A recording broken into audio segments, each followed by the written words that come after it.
नमस्कार दोस्तों, URS classes पर आप सभी का स्वागत है। मैं शिवम सर आप सभी का बहुत बहुत स्वागत करता हूँ। साथियों, कल हमने जनसंख्या भूगोल का लेक्चर 1 कंप्लीट किया था।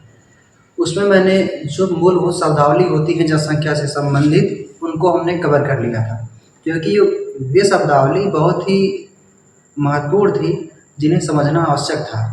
नहीं तो आप समझ नहीं पाते। अभी जब जनसंख्या के हम सिद्धांत पे चलेंगे उन शब्दावलियों का इस्तेमाल होगा। जैसे हम रेवेनस्टीन का सिद्धांत जब पढ़ाएंगे वहाँ पर ये शब्दावली बहुत बार आएगी।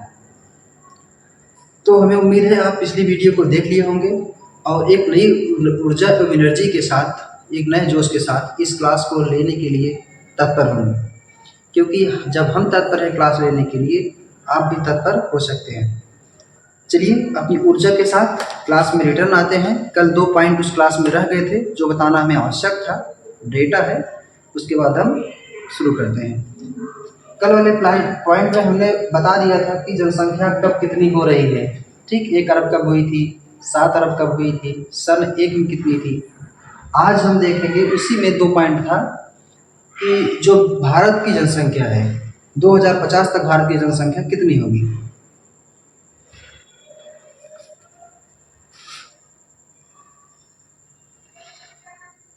दो 2050 तक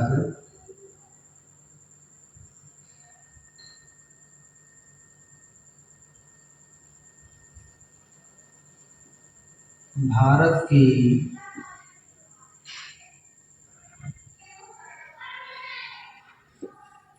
जनसंख्या कितनी होगी। सन 2100 में भारत की जनसंख्या कितनी हो जाएगी। 2100 में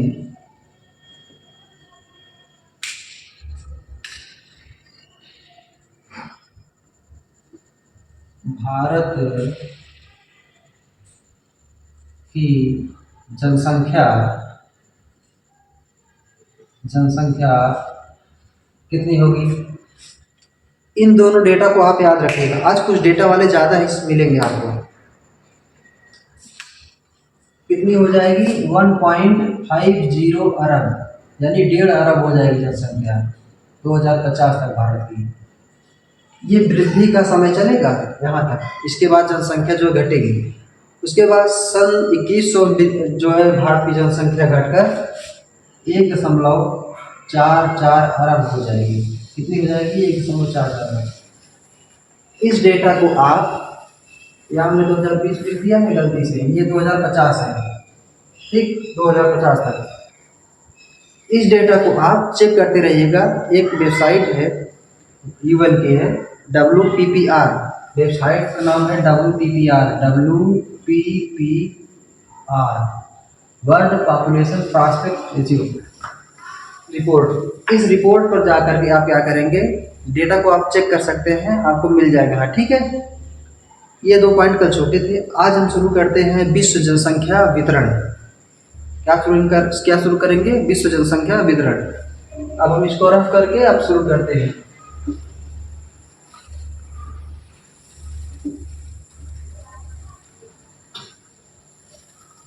विश्व जनसंख्या वितरण।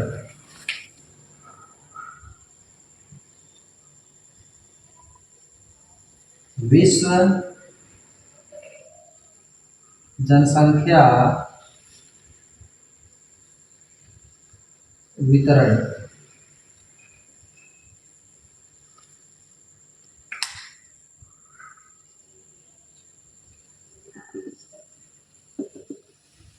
पहले हेडिंग को समझें। हमने लिखा है विश्व जनसंख्या वितरण, यानी विश्व में, दुनिया में जो लोग हैं, जो पॉपुलेशन है, जनसंख्या है, वो किस प्रकार वितरित हुई है। कहने का तात्पर्य है कि विश्व में किस स्थान पर किस प्रकार की कैसी कैसी जनसंख्या है, अर्थात जनसंख्या का सघन बसाव, विरल बसाव, कहाँ कितनी जनसंख्या है, कैसे है, इन सभी का वितरण प्रारूप हम क्या करेंगे, इसमें जानने का प्रयास करेंगे। वही है क्या है, जनसंख्या का वितरण, यानी जनसंख्या डिस्ट्रीब्यूट कैसे हुई है विश्व भर में। ठीक, आसान शब्दों में समझ लीजिए। चलिए अब हम देखते हैं। थोड़ी गर्मी है, अब गर्मी का मौसम है, ये जानते ही हैं। विश्व की कुल जनसंख्या का ये बहुत ही महत्वपूर्ण डेटा मैं लिख रहा हूँ, इसे आप नोट करके रट डालेंगे। कई बार परीक्षाओं में पूछा गया है। विश्व की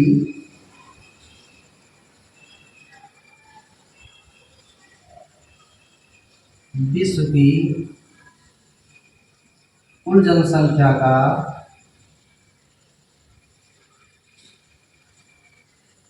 कुल जनसंख्या का 90%, विश्व की कुल जनसंख्या का 90% उत्तरी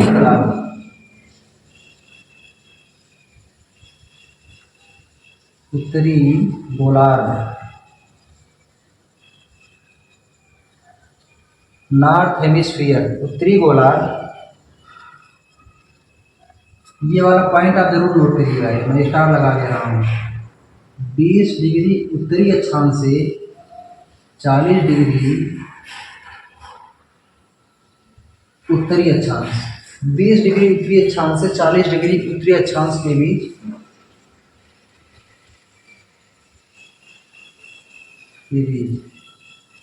यहाँ तक एक ब्रैकेट में है, ठीक। गोलार्ध में निवास करते हैं, निवास करती है। हम यहाँ पर पाई जाती है भी लिख सकते थे, लेकिन जब हम भूगोल पढ़ रहे हैं, भूगोल में अगर हम भौगोलिक शब्दावली का प्रयोग करते हैं तो हमारा उत्तर और आत्मविश्वास ज़्यादा बढ़ता है, इसलिए मैंने यहाँ पर निवास लिखा है, ठीक। निवास करती है, पहला पॉइंट हो गया। आप इसे रट डालेंगे। दूसरा पॉइंट, विश्व की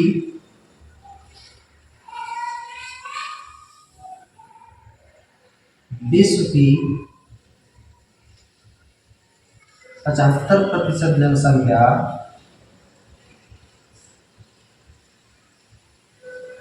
विश्व की 75% जनसंख्या Latin America,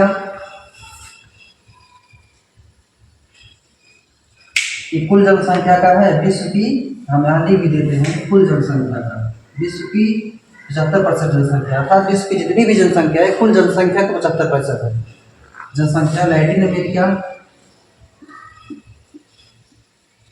Latin America,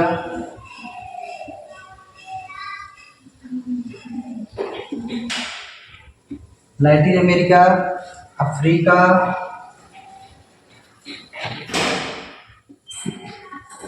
Africa,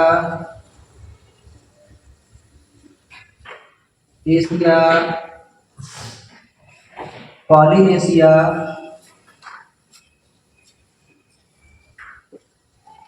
Polynesia,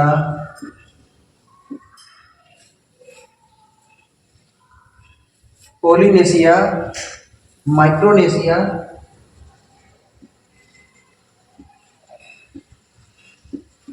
Micronesia,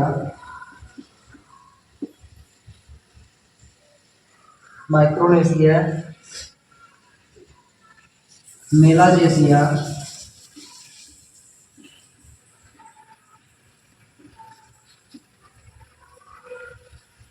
में निवास करती हैं।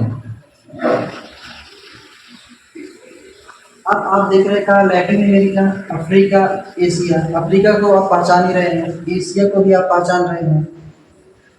अब ये पॉलिनेशिया, माइक्रोनेशिया, मेलानेशिया ये कहाँ पे रहे? जब ऑस्ट्रेलिया में जाएंगे, ऑस्ट्रेलिया के उत्तर पूर्व में छोटे छोटे बहुत सारे द्वीप देश मिलेंगे, ठीक है।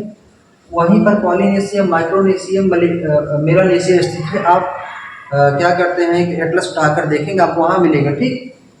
लैटिन अमेरिका क्या है? लैटिन अमेरिका में क्या होता है कि अमेरिका के कुछ उससे लगभग मेक्सिको का वाला भाग, और आप नीचे तक आ जाएंगे जो है दक्षिण अमेरिका वाला हिस्सा, इन सबको मिलाकर क्या होता है? लैटिन अमेरिका होता है, ठीक। अब ये जो देश है ना, ये देश अल्प विकसित है, निवास करते हैं। चूंकि ये अल्प विकसित देश है, अल्प विकसित देश है, इसीलिए यहाँ पर जनसंख्या अधिक निवास करती है। इसलिए यहाँ पर जनसंख्या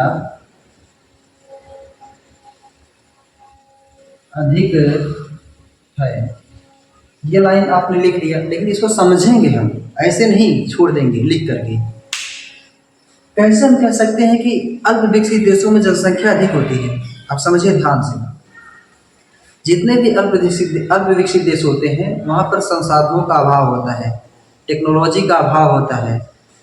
ठीक है, जब संसाधन टेक्नोलॉजी का अभाव होगा, जागरूकता की कमी होगी, तो क्या करेंगे? बच्चे तो पैदा करेंगे, स्वाभाविक नेचुरल प्रक्रिया है। ठीक, ये क्या करते हैं, जो बच्चे होते हैं इन बच्चों को संसाधन के रूप में समझते हैं कि हमारे बच्चे जो हैं, ज़्यादा बच्चे रहेंगे, ज़्यादा कमा कर लाएंगे। ठीक, इनकी चाहत जो है ये सब क्या हो जाती है, अत्यधिक बच्चे पैदा करने की जो चाहत होती क्या हो जाती है, यह श्रम के रूप में बच्चों को देखने लगते हैं। ठीक, अब टेक्नोलॉजी कमी, जब जो विकसित देश है वहाँ पर अच्छे अच्छे कॉन्ट्रासेप्टिव्स हैं, दवाइयाँ हैं, गर्भ निरोधक दवाइयाँ हैं, जिससे क्या होता है कि वे देश जो विकसित हैं वे इन सभी परेशानियों को, यानी प्रॉब्लम को क्या करते हैं, फेस कर ले जाते हैं, यानी जनसंख्या को नियंत्रित कर लेते हैं। लेकिन जो अल्प विकसित देश है इनमें जब इन सभी संसाधनों का अभाव है, टेक्नोलॉजी का अभाव है, जागरूकता की कमी है, तो क्या करते हैं, जनसंख्या को नियंत्रित नहीं कर पाते हैं, जिससे संसाधन पर बोझ बनने लग जाते हैं। ठीक है, इसीलिए क्या होता है कि इन देशों में जनसंख्या अधिक निवास करती है। ये वाला पॉइंट आपको समझ में आ गया होगा। अब हम आगे चलते हैं। और शेष जो जनसंख्या बची 75% यहाँ हो गई। यहाँ 75% को आपको परीक्षा में 3/4 भी लिख कर आ जाएगा। 3/4 यानी तिहाई जनसंख्या। आप कंफ्यूज ना हो जाइए। ठीक है, कुछ लोग होते हैं कि जो सिली मिस्टेक जिसे कहते हैं, दिमाग में समझ नहीं आता, पढ़े रहते 75% प्रश्न आ गया 3/4 को गलती कर देते हैं। ऐसी गलती आपको नहीं करनी है, हमने पहले ही स्पष्ट कर दिया है। ठीक, अब जो 1/4 जनसंख्या बची, यानी 25% जनसंख्या बची, वो क्या करती है, विकसित देशों में निवास करती है। शेष 1/4 अथवा 25% जनसंख्या विकसित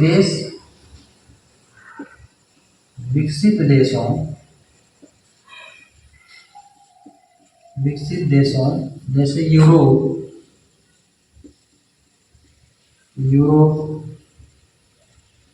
यूएसए, अमेरिका, जापान,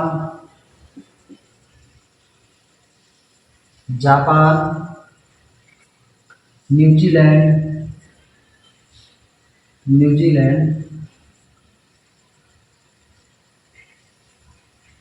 में निवास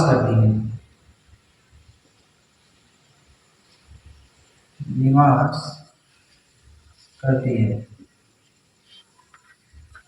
दरअसल ये विकसित देश हैं, इसीलिए यहाँ पर जनसंख्या क्या है, कम है, यानी 25% ही जनसंख्या निवास कर रही है। क्यों? क्योंकि इनके पास टेक्नोलॉजी है, कॉन्ट्रासेप्टिव्स हैं, और क्या करते हैं कि ये इतने ज़्यादा विकसित हैं कि ये गर्भ निरोधक कॉन्ट्रासेप्टिव्स और टेक्नोलॉजी के माध्यम से अपने जनसंख्या को संसाधन के अनुपात में नियंत्रित करके रखे हुए हैं। ठीक, इसलिए यहाँ पर जनसंख्या कम निवास करती है। ये दोनों लाइन हमने आपको समझा दिया है, आप किताब में मिल जाएगा, पढ़ेंगे, लेकिन आपको चीज़ समझ में नहीं आएगा क्यों है, हमने रीजन सहित बता दिया है। ठीक, उसके बाद आते हैं सघन बसा हुआ क्षेत्र। आपसे परीक्षा में सब पूछा जाएगा, सघन बसा हुआ क्षेत्र, सघन बसा हुआ क्षेत्र। आपसे परीक्षा में पूछ लिया जाएगा कि सघन बसे हुए क्षेत्र में कौन कौन से क्षेत्र आते हैं। अब आप लिखिए सघन बसा हुआ क्षेत्र। अब पहले समझ लीजिए सघन बसा हुआ क्षेत्र होता क्या है। ऐसा क्षेत्र जहां पर जनसंख्या जो है 100 व्यक्ति प्रति वर्ग किलोमीटर में निवास कर रही है, उसे सघन बसा हुआ क्षेत्र कहते हैं। अब आपको ये चीज़ प्रॉब्लम करेगी, सर 100 व्यक्ति कैसे, हमारे यहाँ तो 1000 होता है जनसंख्या घनत्व। जो विश्व का जनसंख्या घनत्व होता है वह सब महिलाओं पर पुरुषों को निकाला जाता है, वहाँ महिलाएं बेस होती हैं। हमारे भारत में पुरुष आधार होते हैं, पुरुषों पर महिलाओं की जनसंख्या निकाली जाती है भारत में। लेकिन जब विश्व के संदर्भ में देखते हैं वहाँ पर महिलाओं के ऊपर जो है जनसंख्या जनघनत्व निकाला जाता है पुरुषों का। ठीक, इसका अर्थात सघन बसा हुआ क्षेत्र अर्थात 100 व्यक्ति प्रति वर्ग किलोमीटर बसा हुआ क्षेत्र, 100 व्यक्ति प्रति किलोमीटर स्क्वायर में बसे हुए जो क्षेत्र होते हैं उन्हें सघन बसा हुआ क्षेत्र कहा जाता है। और सघन बसे हुए क्षेत्र के अंतर्गत कौन कौन से आते हैं? पहला है दक्षिण पूर्व एशिया, दक्षिण पूर्व एशिया। दूसरा है पश्चिमी यूरोप, पश्चिमी यूरोप। अगला है उत्तर पूर्व अमेरिका, उत्तर पूर्व अमेरिका। जो सघन बसे हुए क्षेत्र है, इन सघन बसे हुए क्षेत्रों में जो लोग जो जनसंख्या है वह 70% जनसंख्या निवास करती है। इसमें 70% जनसंख्या विश्व की निवास करती है, 70% जनसंख्या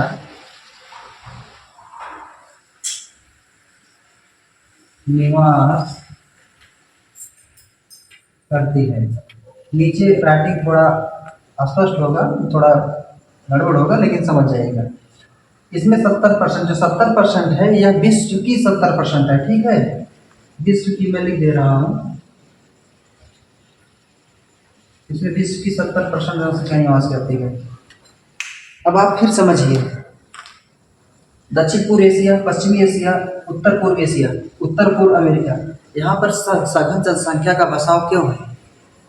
आप कहीं भी पढ़े होंगे, लेकिन कारण मैं बताऊंगा यहाँ पे आपको, आप ध्यान से समझें। दक्षिण पूर्व एशिया में जहाँ पर जलवायु अनुकूल होती है, जनसंख्या का सघन बसाव वहीं पर होता है। ठीक, दक्षिण पूर्व एशिया में संसाधन है, जलवायु अनुकूल है, इसलिए यहाँ पर जनसंख्या का सघन बसाव पाया जाता है। पश्चिमी यूरोप, जब आप यूरोप में जाएंगे अटलांटिक तट पर, पूर्वी अटलांटिक तट यानी पश्चिमी यूरोप, ठीक, जब वहाँ पर आप जाएंगे तो वहाँ की जो जलवायु है बहुत ही सुखद है, इसीलिए वहाँ पर जो जनसंख्या का बसाव है ज़्यादा है। लेकिन यही जब हम पूर्वी यूरोप में आएंगे तो वहाँ बर्फीली जलवायु है, साइबेरिया से हवाएं आते हैं, पहाड़ी क्षेत्र है, इसलिए यहाँ पर क्या होता है, जनसंख्या का बसाव कम हुआ है। उत्तर पूर्व यूएसए, जैसे अमेरिका देख रहे हैं आप लोग,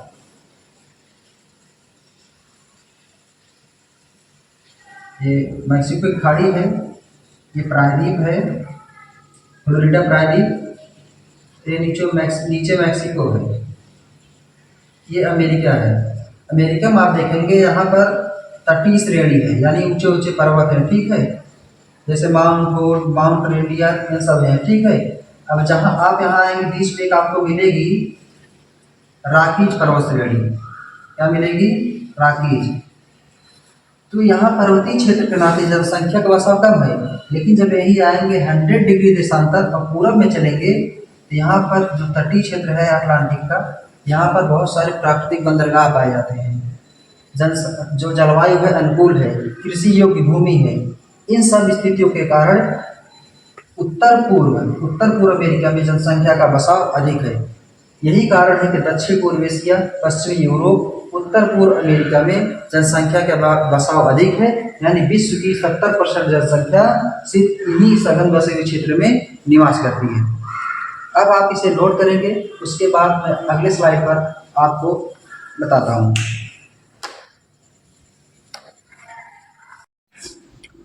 तो अभी हमने देखा था क्या, विश्व का जनसंख्या वितरण सघन बसा हुआ प्रदेश है। अब हम क्या करेंगे, विश्व का जो जनसंख्या वितरण है उसका क्षेत्रीय यानी वितरण देखेंगे, यानी विश्व में जनसंख्या का क्षेत्रीय वितरण।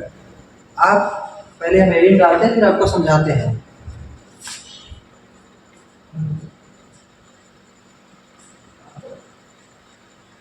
विश्व जनसंख्या का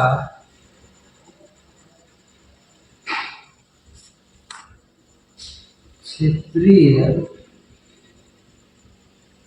वितरण।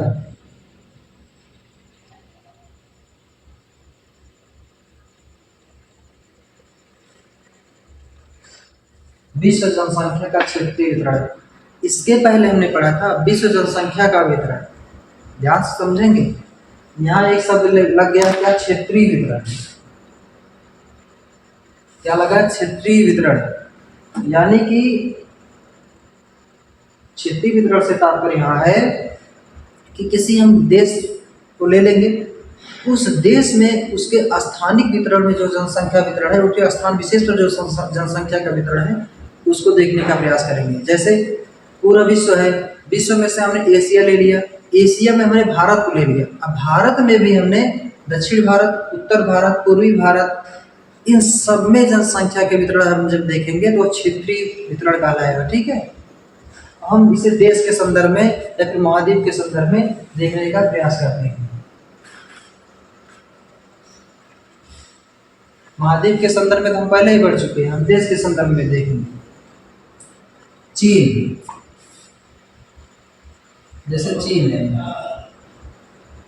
अब आपसे प्रश्न पूछेगा चीन की अधिकांश जनसंख्या कहाँ निवास करती है। चीन की अधिकांश जनसंख्या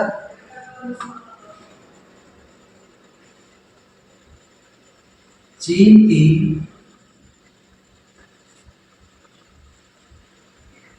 अधिकांश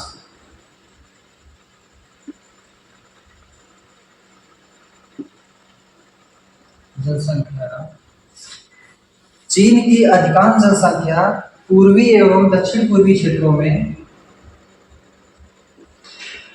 पूर्वी एवं दक्षिण पूर्वी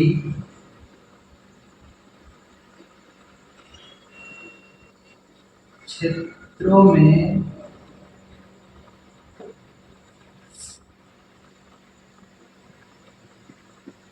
निवास करती है। हमने चीन के बारे में देखा, चीन की अधिकांश जनसंख्या कहाँ निवास करती है, चीन के पूर्वी भाग एवं दक्षिण पूर्वी भाग। ठीक, जब हम चीन का मैप देखेंगे, ऐसे चीन का मान लीजिए मैप है, तो हमें कहाँ करना है, पूर्वी भाग, यानी चीन के इस वाले भाग में, पूर्व वाले भाग में एवं दक्षिण पूर्व भाग में। इस वाले भाग में पूर्व दक्षिण पूर्व, इस भाग में जनसंख्या का संकेंद्रण अधिक है। ठीक, कारण क्या है, यहाँ की जलवायु दशा, कृषि, मिट्टी और यानी कि सारी भौगोलिक दशा यहाँ पर पाई जा रही है, जिससे कि जनसंख्या का सघन बसाव यहाँ पर है। ठीक,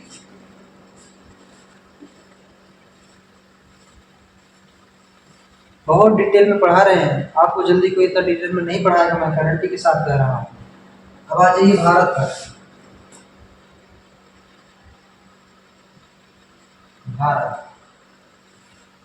भारत प्रश्न भी ये बना है, भारत की अधिकांश जनसंख्या कहाँ निवास करती है। आप सभी भारत के निवासी हैं, हम सब भारत से हैं। अब हमें तो इतनी जानकारी होनी चाहिए ना।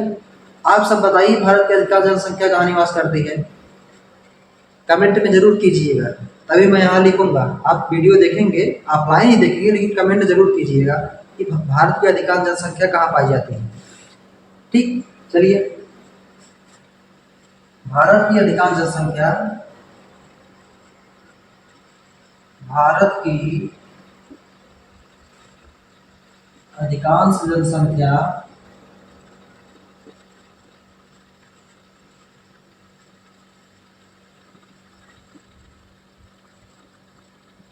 भारत की अधिकांश जनसंख्या, मैं खाली असम में छोड़ रहा हूँ। आप सब बताइए अधिकांश जनसंख्या भारत की भौगोलिक स्थिति कहाँ पर सबसे ज्यादा सुदृढ़ है, कहाँ जरूरत सर्वाधिक कृषि होती है, कहाँ जल की ज्यादा उपलब्धता है। समझ में आ रहा है ना।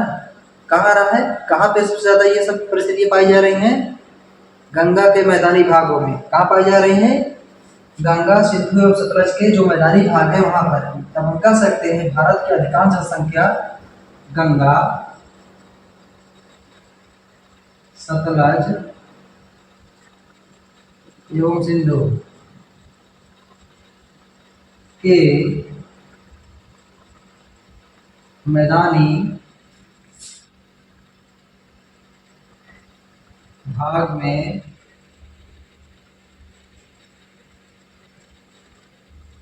निवास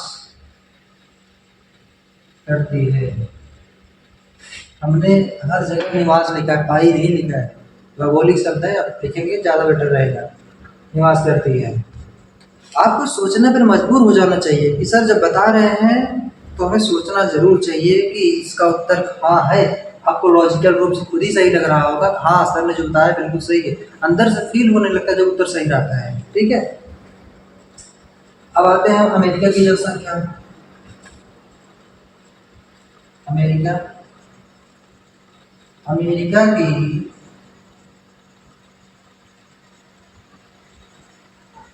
अधिकांश जनसंख्या, अमेरिका की अधिकांश जनसंख्या 100 डिग्री पश्चिमी देशांतर के पूरब में निवास करती है। निवास करती है। अभी कुछ समय पहले हमने बताया था क्यों निवास करती है। 100 डिग्री पश्चिमी देशांतर के पूरब में निवास करती है। हमने अभी कुछ समय पहले बताया था ऐसा क्यों है, समझिए। ये हो गया मैक्सिको की खाड़ी, ये हो गया फ्लोरिडा प्रायद्वीप, यूकाटन प्रायद्वीप, ये है हमारा मैक्सिको, ऊपर हमारा क्या है, अमेरिका है। ठीक है, ये अमेरिका है। अमेरिका में देखें तो यहाँ तटीय श्रेणी है, पर्वतीय भाग है, यहाँ पर रॉकी पर्वत श्रेणी है। तो ये वाला क्षेत्र क्या हो जाए, यहाँ पर मरुस्थल है, मोजावे मरुस्थल। तो ये वाला जो पश्चिमी वाला रॉकीज पर्वत का क्षेत्र है, पहाड़ी क्षेत्र है, इसलिए यहाँ पर जनसंख्या का बसाव बहुत कम है। लेकिन जब इसके पूर्व में जाते हैं, यहाँ की जलवायु अनुकूल है, यहाँ पर बड़े बड़े बंदरगाह पाए जा रहे हैं, अटलांटिक तटों पर जमीन समतल है, जल की उपलब्धता सुनिश्चित है, इसीलिए यहाँ पर जनसंख्या का बसाव सर्वाधिक पाया जा रहा है। उम्मीद है आपको समझ में आ गया होगा।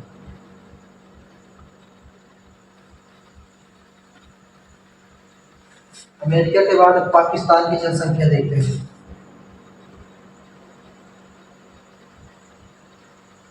हाँ, पाक मतलब पाकिस्तान। ठीक, पाकिस्तान की जो संख्या है यह सिंधु के डेल्टाई क्षेत्रों में ज्यादा निवास करती है। पाकिस्तान की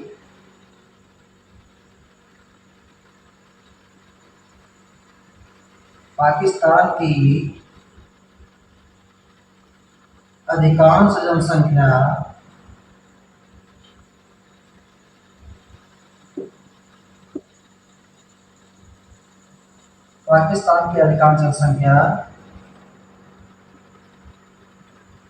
सिंधु के निचले हिस्से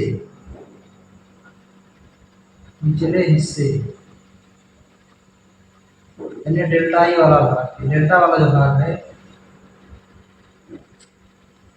निचले हिस्से के मैदान में निवास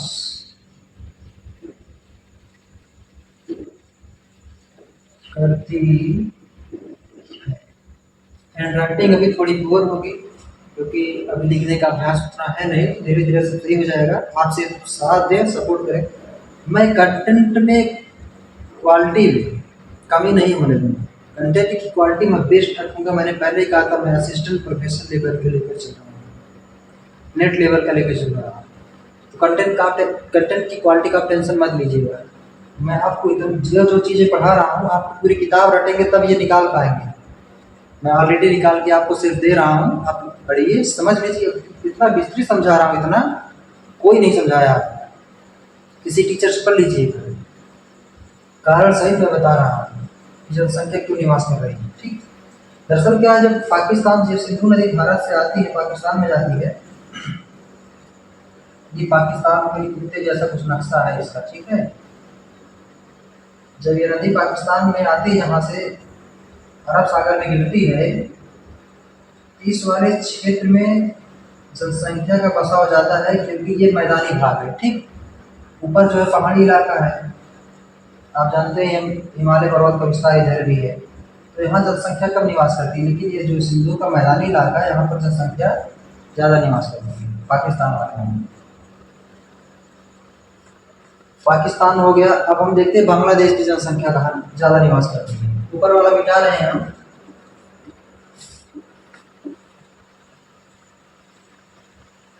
बांग्लादेश,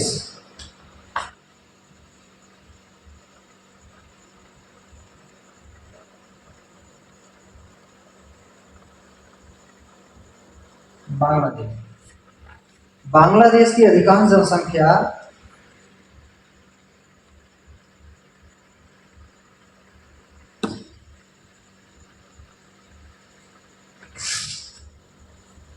बांग्लादेश की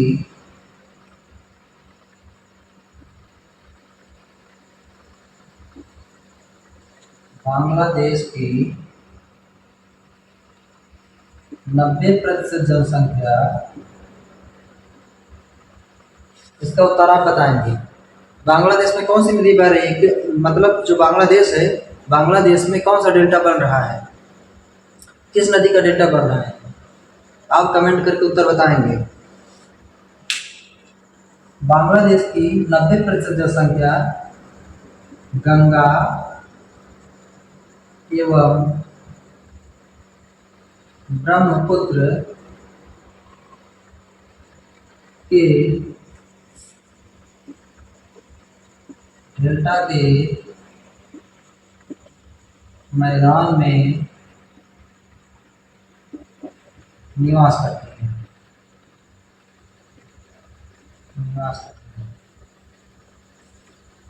इसका भी वही कारण है कि जहाँ समतली भाग होगा, मैदानी भाग होगा, कृषि उत्पादन ज़्यादा होगा, जल की उपलब्धता होगी, जलवायु अनुकूल होगी, परिवहन की सुविधा होगा, तो जनसंख्या का स्वाभाविक रूप से जो बसाव है वहाँ पर सघन होगा।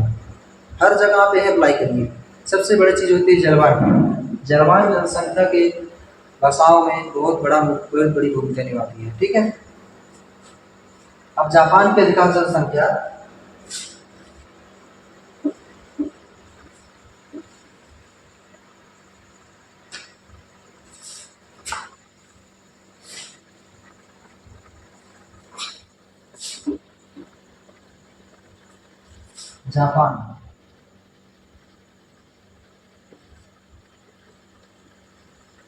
जापान की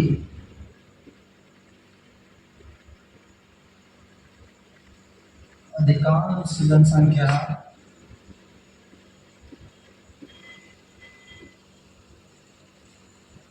जापान की अधिकांश जनसंख्या 33 डिग्री उत्तरी से 33 डिग्री उत्तरी से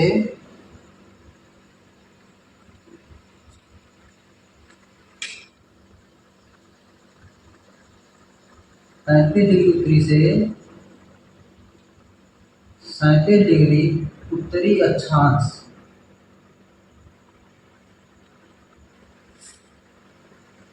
के मध्य निवास करती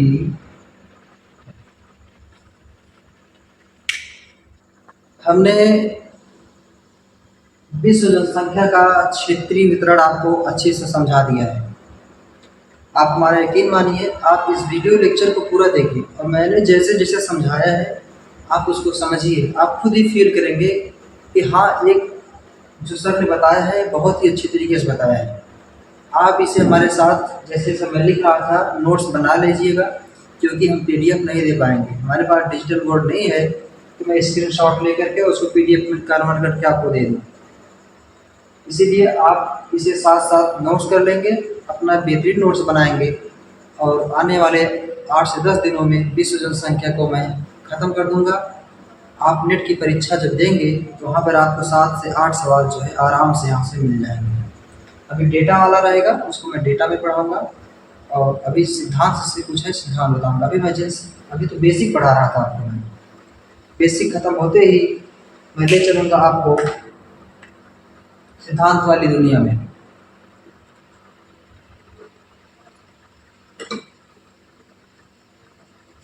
उम्मीद है आप आज इस वीडियो लेक्चर को ध्यान से पढ़ेंगे, समझेंगे, और अपना जो फीडबैक है कमेंट बॉक्स में ज़रूर दीजिएगा, ताकि हमें अपने आप को सुधारने का मौका मिले और मुझे प्रोत्साहन मिले, मैं आगे बढ़ूं और आपको इसी तरह क्लास देता रहूं।